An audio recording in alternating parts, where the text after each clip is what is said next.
Well, good morning, good afternoon, good evening, whatever time zone you are in, you are most welcome here at the Organic Consumers Association.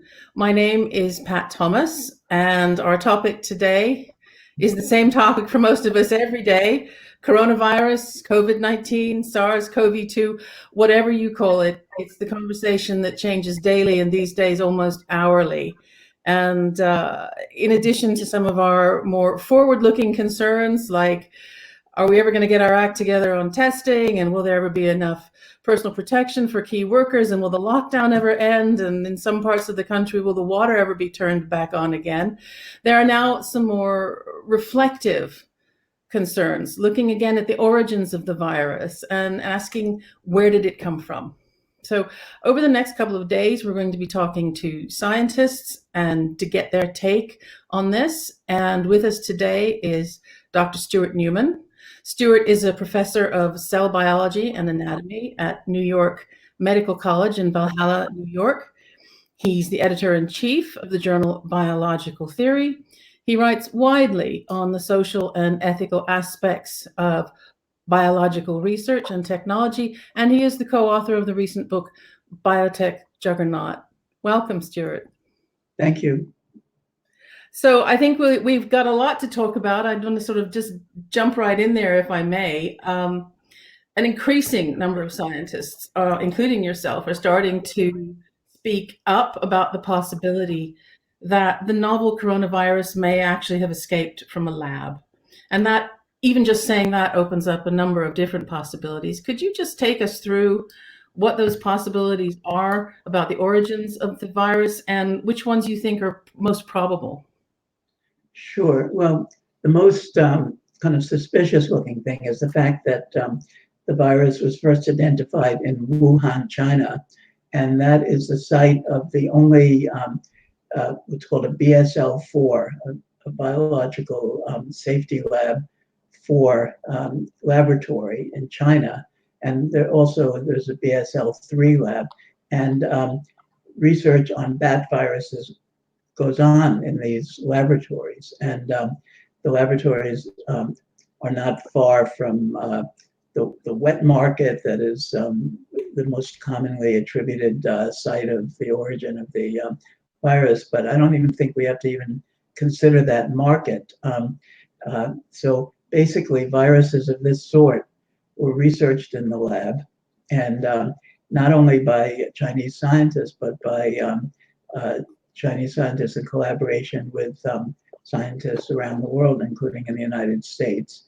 And the virus, after it was sequenced, was found to have some features that resembled earlier coronaviruses, things that were being worked on in the lab.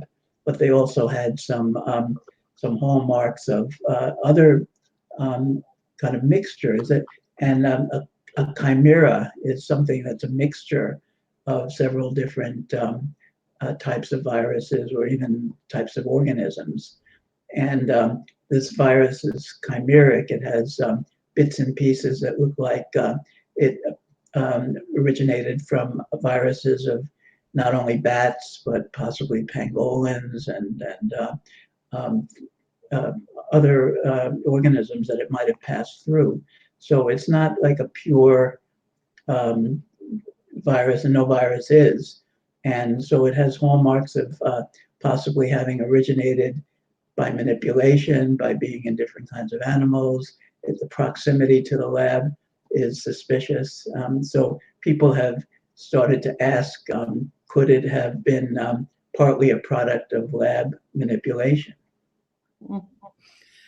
And are you saying that it could be a genetically engineered virus, or is this just part of sort of normal lab process to sort of mix up different viruses? Well, these things can be partly genetically engineered, and they could have genetic engineering in their lineage and their history, and not be specifically genetically engineered for one purpose. So, for example, scientists work on different domains of the virus. There's something called the spike protein in the virus, and that's the protein that attaches it to cells and makes it so kind of pathogenic, makes it so dangerous. And the spike protein of this virus has a number of hallmarks that are very unusual. So it's very well suited to binding to something on human cells called the ACE2 receptor. So that's called the receptor binding domain. And the receptor binding domain is unusually avid for the human ACE2 receptor. And then it has something else, which is called a furin cleavage site. It's a weak point in the spike protein that makes it very flexible. So the way that you assay for that weak point is you use an enzyme called furin, and that will cut it. And almost no viruses in this category have that binding site, that enzyme cleavage site. It's something that where the enzyme cuts, and it's the weak point.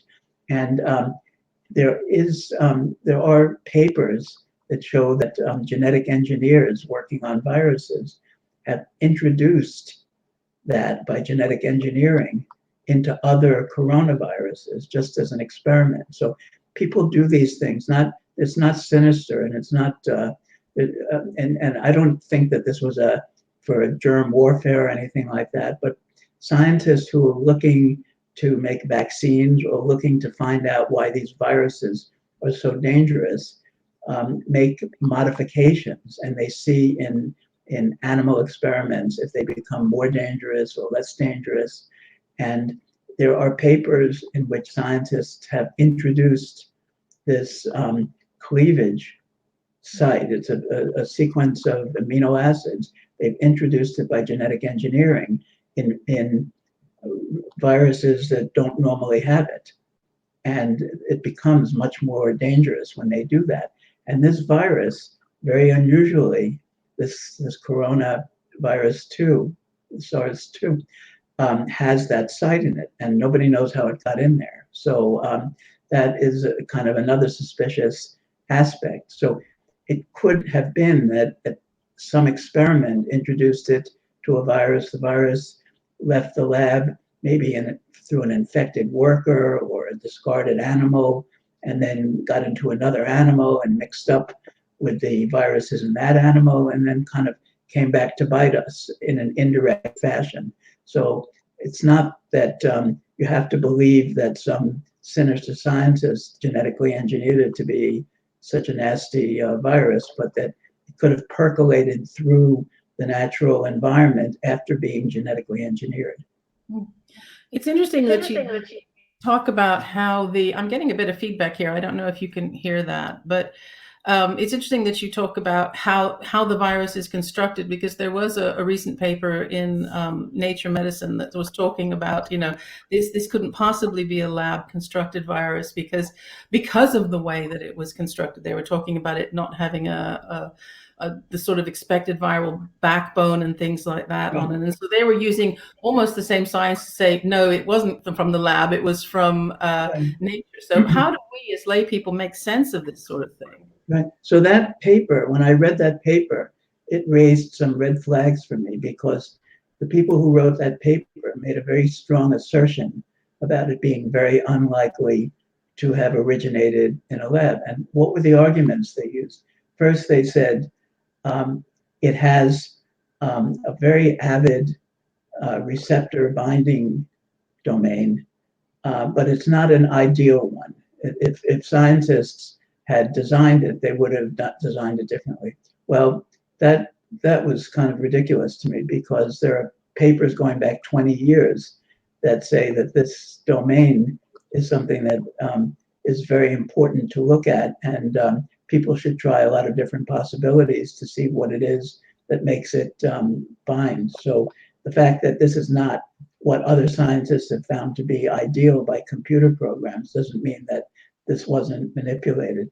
Then also, and they didn't refer to those papers that talked about modifying those domains. I was surprised. Then they point out that the furin binding domain, the furin cleavage domain is part of the spike protein. And they said this is not part of any other viruses like this. Well, that wasn't a good argument either, because they do refer to a paper where it was inserted by genetic engineers. Then the last thing was that they said that the experimental backbone, that if you started from scratch to try to modify a virus, you would take something off the shelf, which is called the standard backbone, and you'd modify it. And they said that this doesn't have the standard backbone. But in fact, people looking at these viruses take them from the wild, bring them into the lab, and kind of compare them to each other. And they don't always begin with the standard backbone. So they came up with this very unlikely scenario that somebody would try to make something really nasty and release it. And they said, well, this doesn't look like it happened that way. Well, I agree with that. But the fact that it didn't use the standard backbone is not at all a good argument. So it's not only me, but a number of other people have found that that paper, although the research in that paper is very good, the conclusions that they draw from it are very speculative and really raise red flags. But imagine the frustration of average citizens who are trying to make sense of all of this, and every day there's a new conflicting opinion about where it came from or how it was constructed. Was it genetically engineered? Was it not? It's really frustrating. I think if I could speak on behalf of the consumer, we just want to know that whether there's any certainty around the coronavirus, and it certainly doesn't seem like there is a lot of certainty. There isn't, and I think that the honest conclusion is that there's a lot of uncertainty, but there are a number of red flags, and the red flags are that it was identified in Wuhan, which was a place where they were working on this kind of virus, that things like this have been genetically engineered in the literature. And then something I came across recently that I haven't seen written about is that there was a lot of controversy going back around 2010, 2012, about what's called gain of function experiments, where you take a virus and you try to add factors to its sequence to possibly make it more dangerous, just maybe to use it to make vaccines, or just to investigate why it's so pathogenic. And there are a lot of people lined up against gain of function experiments. They had scenarios like what we're going through now, and saying that, if something like this got released by accident, it would be awful. So they banned gain of function experiments at the NIH. They didn't fund them. And that was in 2014. They put in that ban. And in December of 2018, they rescinded the ban. They started saying that as of 2000, and it was December 2017. They said as of 2018, they would begin to issue grants for gain of function experiments. Now here we are, a year and a half, after that, and we have something that looks like a gain of function. So I think that there was certainly research going on in the US and in collaboration with China that was doing gain of function experiments after 5 years of not doing them. So I find that very suspicious as well. And it was Anthony Fauci's institute that issued these grants and that rescinded the ban. So he kind of has an interest in minimizing the possibility that this is a gain of function experiment. But I think that one thing that we've found, and this is actually a theme of this book, Biotech Juggernaut, that I wrote with the historian Tina Stevens, we were looking at the prospect of human genetic engineering and all the kind of soft pedaling that was done to say that, if we did germline genetic engineering of human beings, it wouldn't be so bad. We could cure diseases and we wouldn't get any downside to it, and we found that very unconvincing. But scientists, particularly scientists that are backed by corporations, by patents, by business interests, and so on, have a strong stake in doing these things, trying them out, even though they might have adverse effects.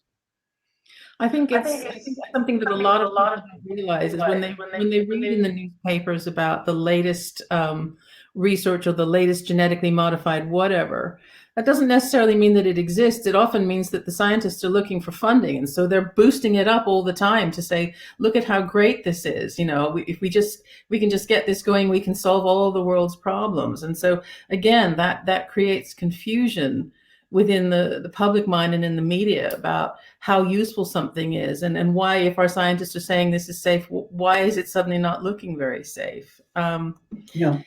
I think one thing that people should really understand is that there's this idea that's been hanging around for 50 or more years that we know how genes behave because we know how to sequence genes and we know how to study genes in a test tube. And we think, or some people think, that what genes do in an organism is each gene does a simple thing. But in fact, these are very complex systems. And if you put something simple into a complex system that wasn't there before, like genetically engineering a crop, for example, you can get all sorts of poisons being unleashed, that are just kind of weren't there before, but are induced by the new form. Let me give you an example, if we have some time for this. In about 2000, the year 2000, there was an experiment in Australia. They were trying to develop some kind of birth control gene therapy, some gene manipulation that would cause infertility. And they genetically engineered a mouse virus. And the mouse virus was innocuous. It was basically, it made the mice slightly sick, but then they put an extra protein in this virus, an extra gene that was already present in the mouse. They didn't put anything that they didn't know about. And then this virus killed every mouse that it encountered. It became absolutely lethal for all mice. So they stopped that experiment very quickly, but they had no idea that was going to happen. They just put a known gene into a known virus, and they got something completely unexpected. Yeah. And I think that for me is if it turns out, we don't know. I mean, the evidence about the origins of the coronavirus is circumstantial all around, really. We're all sort of grasping at where it came from. But if it does turn out to be something that is genetically engineered, I mean, talking to scientists here, there doesn't seem to be any particular protocol for genetically engineering a virus. It feels sometimes like scientists that are working in that area are just kind of flying by the seat of their pants, which is not something you really want to do with something that's potentially lethal. That's right. Right. Yeah.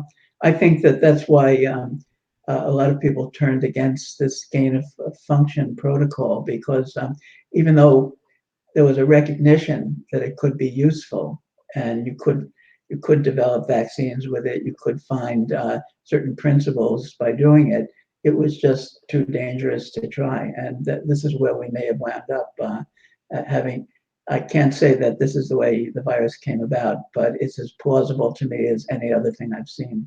Sure. So I'm interested in sort of reading up before we spoke today on the state of play in terms of viral research. I mean, I think it's important. You made the point earlier, but I think we need to underscore it. It's not just China, it's global. And it is growing, and the number of laboratories that are doing this kind of work is also growing. And I guess my question is, as the number of laboratories engaged in this work on viruses grows, doesn't that also increase the risk of another, maybe even more catastrophic breach from a lab? I mean, where are we in terms of biosecurity? Well, labs know what to do to contain these things, but since it's a living thing and it's invisible, and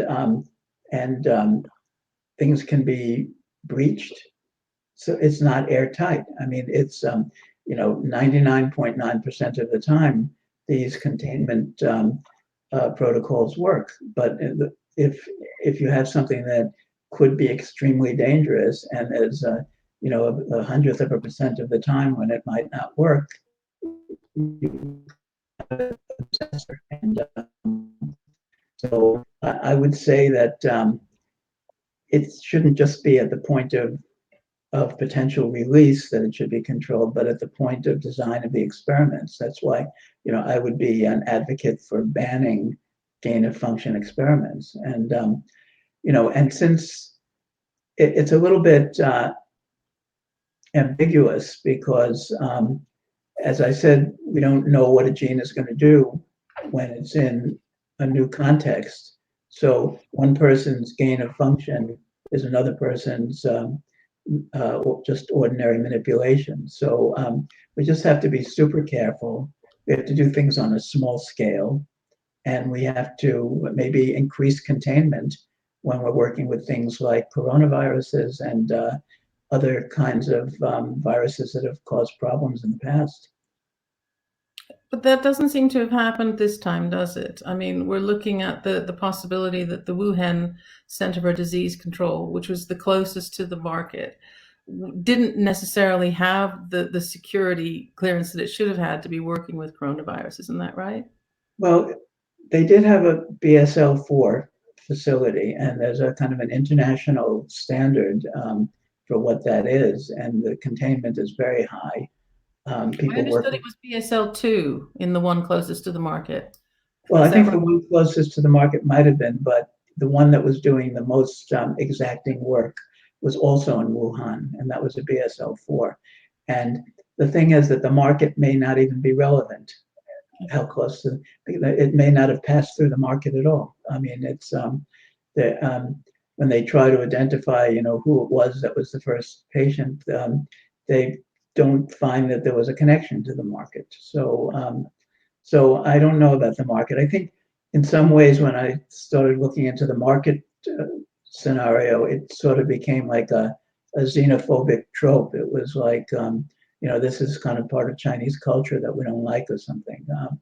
But I think it's more likely to have been in a lab and maybe inadvertently. And when you say released, it's not like somebody opened the door and the virus flew out. It's somebody touched something and walked out, with it, on a part of their skin or something, or there might have been an animal that somehow got discarded incorrectly or something like that.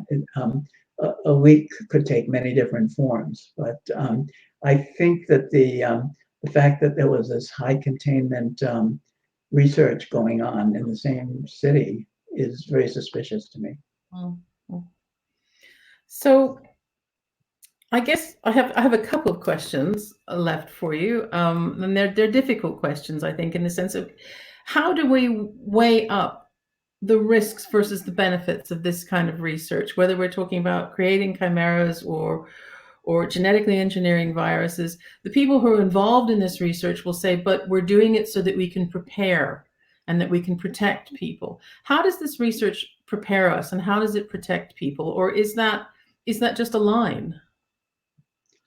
Well, I think that we have benefited from research, but bacteriological research and virus research. We've benefited in, I don't know. It's really, I don't think that there's an easy answer to it. I think that the research needs to go on. I think possibly, I think it has to go on in a more careful way. I think that the kinds of gain of function experiments that have been permitted, at least in the United States, for the last 3 years, I think they're going to revisit that.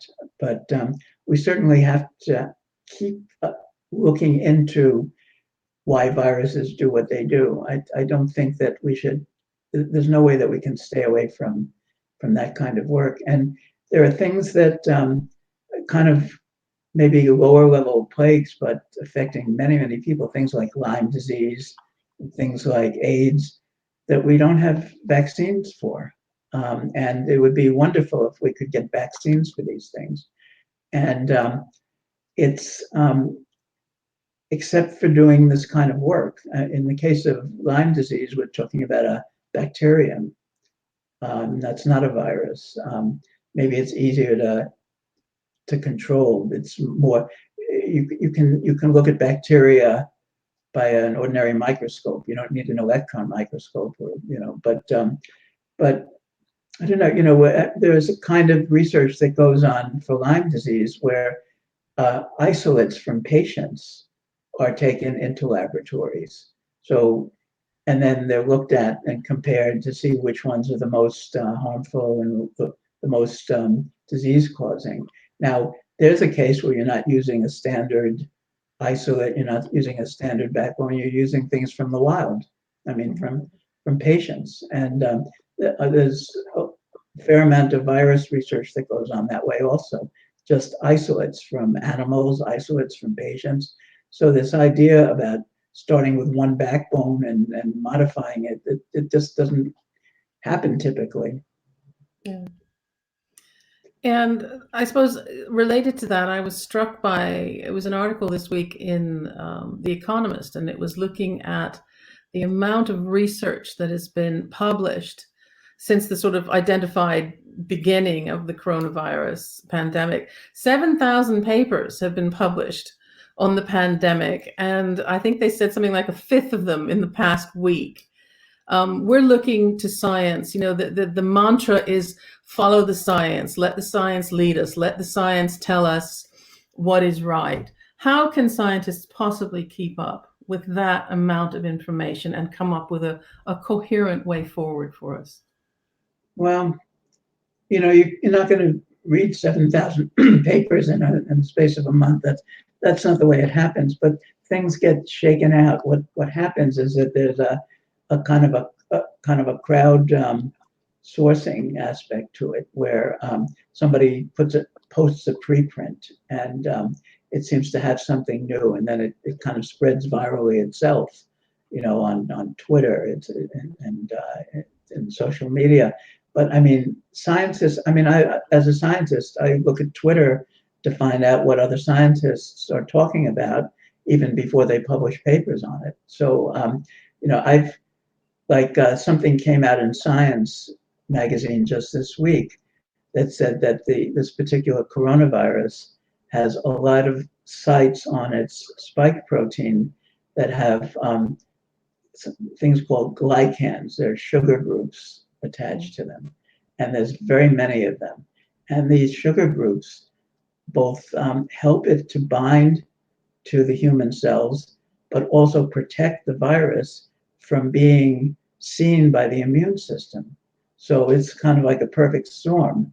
And so there's something about the spike protein of this particular virus that is similar to other ones, but is much worse. It's more protected and more avid. So, and that paper, not just because it was published in Science magazine, but because it seemed to have something new. It spread very quickly through the scientific community. So a lot of these other papers that are going to appear are going to be built on that. But I don't think there are going to be that many fundamental findings, but there's going to be a lot of variations and kind of mining of these new findings to kind of refine them. So there's a kind of screening process that scientists have that certainly doesn't involve consuming huge numbers of papers, but there's a kind of a crowd filtering process that takes place. Okay.